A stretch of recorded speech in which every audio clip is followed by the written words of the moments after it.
بسم اللہ الرحمن الرحیم۔ با کا معنی ہے، عام اہل علم جانتے ہیں، ساتھ کے سبب، تعلیلیہ کے سبب، بوجہ، بوسیلہ، بآلہ، اور مدد لیتے ہوئے، یہ سارے با کے معنی ہیں۔ اور بے کے بعد آ گیا اسم۔ اسم کا معنی ہوتا ہے نام، پہچان، جانکاری۔ اور اللہ وہ ذات واجب الوجود ہے جو تمام صفات کمال سے متصف ہے، اور جو نقائص والی صفات، حالات، خصوصیات ہیں ان سے وہ پاک ہے، تمام صفات کمال کا جامع، اور جو صفات نقص، کمی اور کمزوری پر دلالت کرتے ان سے بالکل پاک اللہ کی وہ ذات ہے۔ اب اللہ تعالیٰ کے لیے آگے دو صفتیں لائی گئی ہیں، رحمان اور رحیم۔ رحمان و رحیم چونکہ رحمت سے مشتق، رحمت سے نکلے ہیں، اور رحمت بھی ایک ایسا لفظ ہے جس کا کسی اور زبان میں ترجمہ مشکل ہے، اس لیے ہم اس کی وضاحت ضمیر میں کریں گے۔ تو بسم اللہ الرحمن الرحیم کا معنی ہوا کہ میں اپنے کام کا آغاز، اور اس وقت ہمارے سامنے کیا ہے؟ قرآن پڑھنا، قرآن لکھنا، قرآن سمجھنا، قرآن سمجھانا۔ تو اس کا معنی ہوا کہ میں اللہ کے پاک نام سے، اللہ کے بابرکت نام سے اپنی پڑھائی کا آغاز کرتا ہوں، پڑھانے کا آغاز کرتا ہوں، سمجھنے کا آغاز کرتا ہوں، سمجھانے کا آغاز کرتا ہوں۔ کوئی بھی کام جب آپ کریں گے تو وہ کام محذوف ہوگا بسم اللہ الرحمن الرحیم کے لیے۔ اگر آپ پڑھ رہے ہیں تو اقرا ہو جائے گا، لکھ رہے ہیں تو اکتب ہو جائے گا، چل رہے ہیں تو امشی ہو جائے گا۔ کوئی بھی کام کر رہے ہیں تو اس کا معنی ہے کہ میں یہ کام اللہ کے سہارے پر، بھروسے پر، اعتماد پر اس کام کا آغاز کر رہا ہوں۔ اس کے بعد دوسری بات یہ ہے کہ با کے بعد اسم لایا گیا ہے، اور یوں نہیں کہا گیا کہ باللہ الرحمن الرحیم۔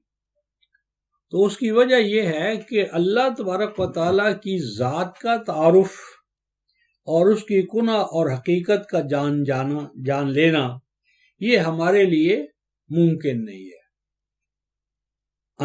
حیوانی انواع یا مخلوقات میں بھی ہم دیکھتے ہیں کہ کوئی جو فروتر نوع ہوتی ہے وہ اپنے سے برتر اور اعلیٰ نوع کا تدارک یا صحیح معنی میں اس کا تعارف یا اسے اپنی گرفت میں لینا اس کے لیے ممکن نہیں ہوتا۔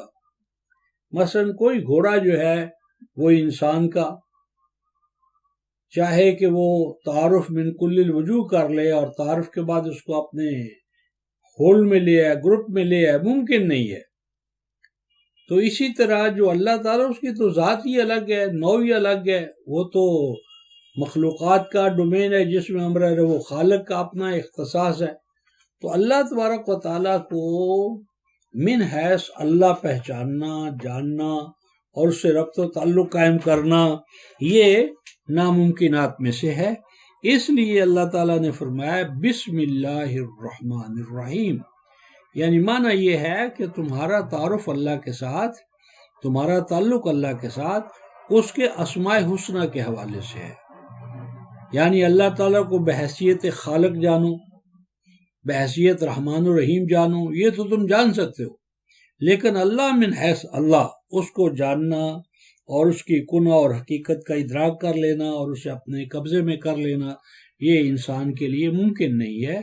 تو یہاں باللہ کی بجائے بسم اللہ اسی لیے لایا گیا ہے کہ یہ بتایا جائے کہ انسان کے لیے تو اللہ تعالیٰ کی صفات کا تعارف ہی کافی ہے، اور یہ ایسا ہی ہے جس طرح کہ ہم کسی کو کہیں جاؤ بھئی فلاں جگہ تم نے کوئی کام کروانا ہے تو وہاں میرا نام لے لینا، یعنی میرا نام ہی کافی ہے، یعنی تمہارے کام کے لیے میرا نام ہی کافی ہے، میرے نام ہی کا وہ دبدبہ ہے، میرے نام ہی کی وہ عزت ہے، میرے نام ہی کا وہ دوسروں میں احترام ہے کہ میرا نام سنتے ہی وہ یہ کام کر دیں گے۔ تو مراد یہ ہے کہ اللہ تعالیٰ کے نام تک بھی اگر تعارف ہو جائے، اس کی بھی معرفت حاصل ہو جائے تو وہ بھی انسان کے لیے، اہل ایمان کے لیے کافی ہے۔ تو میں شروع کرتا ہوں اللہ کے پاک نام سے، بابرکت نام سے، وہ اللہ جو رحمان بھی ہے اور رحیم بھی۔ یہ رحمان و رحیم دونوں جو لفظ ہیں یہ رحمت سے لیے گئے ہیں، رحمت۔ اور عربوں کے ہاں جو اسماء ہیں وہ اصل ہیں اور افعال ان سے اخذ کیے گئے ہیں۔ تو رحمان جو ہے وہ اللہ تعالیٰ کا ذو رحمہ ہونا کہ وہ رحمت والا ہے۔ اس رحمت والے کی دو شانیں ہیں، دو شیڈز ہیں کہ وہ رحمان بھی ہے اور رحیم بھی۔ تو رحمان و رحیم کے مابین تھوڑا سا فرق پایا جاتا ہے، تو اس پر ابھی ہم گفتگو کرتے ہیں۔